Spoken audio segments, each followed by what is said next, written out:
अस्सलाम वालेकुम, hello and welcome to sports room. मैं हूं आपका मेज़बान नजीबुल हसनैन। स्टूडियो में मेरे साथ मौजूद हैं our sports correspondent Shahid Hashmi साहब। शाहिद साहब अस्सलाम वालेकुम, वेलकम टू द शो।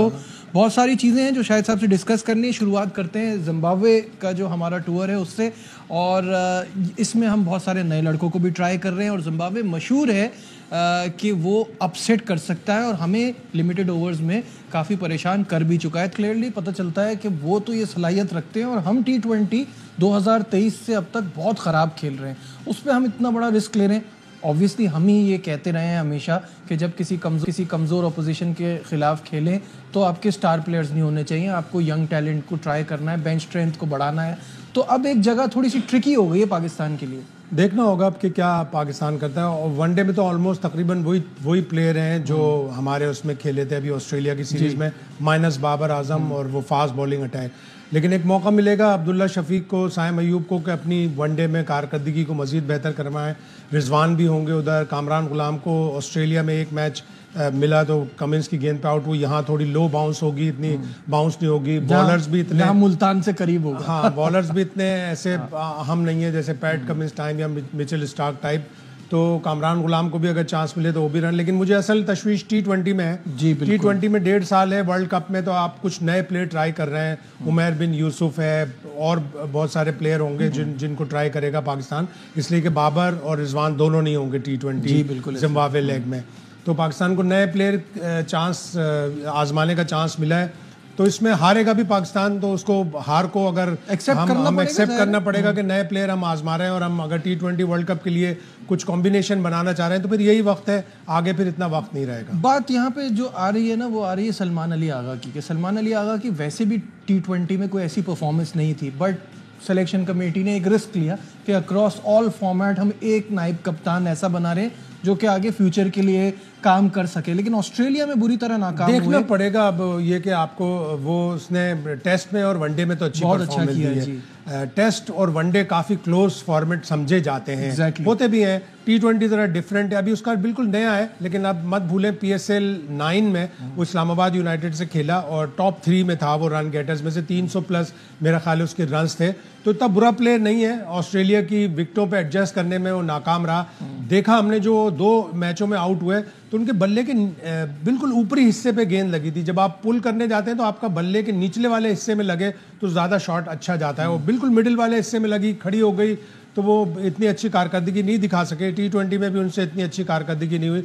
लेकिन लेट्स सी, थोड़े मैचों में चांस मिलेगा तो प्लेयर अच्छा है, उसको गेम अवेयरनेस है, उसको समझ है क्रिकेट की, तो अल्लाह करेगा वो आगे भी कामयाब बॉल में कामयाब। अच्छा, यहाँ एक और बड़ा चैलेंज जो है वो आकिब जावेद के लिए। Aqib Javed as we all know and as 90s kid, हमने तो बड़ा उनकी क्रिकेट को एंजॉय किया है। फिर उसके बाद वो जब कोचिंग में आए 2004 में, उनकी कोचिंग में अंडर 19 वर्ल्ड कप जीता। 2009 की कोचिंग पैनल में रहे।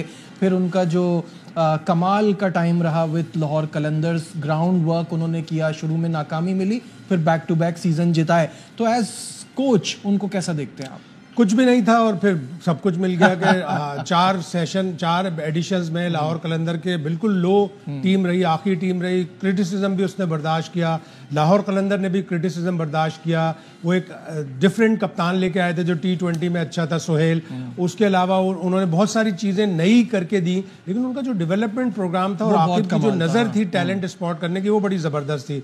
तो अब वो उसको हेड कोच बनाया है। ऑल्दो कि वो शुरू में रिलक्टेंट थे कि मैं डेवलपमेंट प्रोग्राम में जाना चाहता हूं, जो अब आज अजहर अली को दिया है। तो डेवलपमेंट प्रोग्राम से अब एकदम से हेड कोच बना दिया।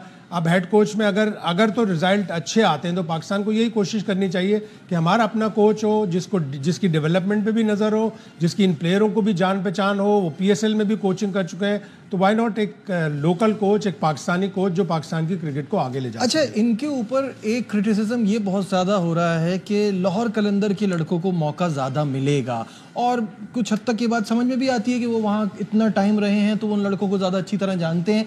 लेकिन फिर बाकी के साथ थोड़ा अनफेयर नहीं हो जाएगा? होगा नहीं ऐसा, इसलिए कि आकिब काफ़ी फेयर आदमी है और उसने क्रिटिसिज्म भी बर्दाश्त किए, उसने मुश्किलात भी बर्दाश्त किए हैं। उसने बहुत से ऐसे प्लेयरों को जैसे बाबर और रिजवान, उनको भी हमेशा क्रिटिसाइज किया है। गो कि अब थोड़ा सा उनका स्टाइल चेंज होगा। वो जो आप बात कह रहे हैं, पहले उनका ये कहना था कि आपके जो 2 मेन बल्लेबाज हैं वो T20 में मैच तो आपको जिता नहीं पाते। साथ साथ कहा कि ये तो वो प्लेयर्स हैं जो पावर प्ले में भी बड़ी हिटें नहीं लगा पाते। अब वो कह रहे हैं कि जिम्मेदारी निभाना भी आना चाहिए और ये दोनों आपके बड़े अहम खिलाड़ी हैं। एक दफा तो आकिब ने बहुत सा जुमला कहा था कि बाबर आजम को आउट ना करना फायदा पहुंचाता है टीमों को, कि वो बहुत स्लो खेलते रहते हैं। But that could be a strategy कि वो लंबा खेलते हैं तो उनको रहने दे, दूसरे एंड वाले को आउट करें। मुझे उससे प्रॉब्लम नहीं है, लेकिन मुझे इस चीज़ से है कि जबकि हम सबको पता है कि बहुत क्रिकेटिंग माइंड है, बड़ा अच्छा विजन है आकिब भाई का, लेकिन यहाँ पे जो असली प्रॉब्लम है वो ये है कि बिल्कुल चेंज हो गया ना। स्ट्राइक रेट इतना अहम नहीं है, जिम्मेदारी है, ओहदा संभालते ही उनका चेंज हो गया। स्ट्राइक रेट बिल्कुल वैल्यू करता है। अब आज देखें आजकल की टीमें किस कदर हायर स्ट्राइक रेट से 140 150 तो बहुत ही कॉमन होता जा रहा है। हमारे प्लेयरों का 120 से आगे नहीं बढ़ता। हमने मतलब अभी तक टोटल 11 दफा 200 प्लस का टोटल किया। टीमों ने, इंडिया ने 40 दफा। तो मतलब आप देखें ना कि T20 क्रिकेट किधर जा रही है। हम ज्यादातर T20 क्रिकेट जीतते थे कि हमारे बॉलर 160 150 में भी आउट कर लेते थे। मोस्टली हमने ज्यादातर टीमों को बॉल आउट किया है। लेकिन अब जाहिर है T20 क्रिकेट चेंज हो रही है। अब टीमें अपनी विकेटें भी संभाल के रखती हैं, हार्ड हिटिंग भी करती हैं, पावर प्ले का भी इस्तेमाल करती हैं। हम इन सारी चीज़ों में कमज़ोर हैं। तो बाबर आजम और रिजवान, अगर हमें उनके साथ आगे 2026 के T20 वर्ल्ड कप में जाना है तो हमें अभी डिसाइड करना पड़ेगा और उनको बताना पड़ेगा फायर अप और get fire. Very well said.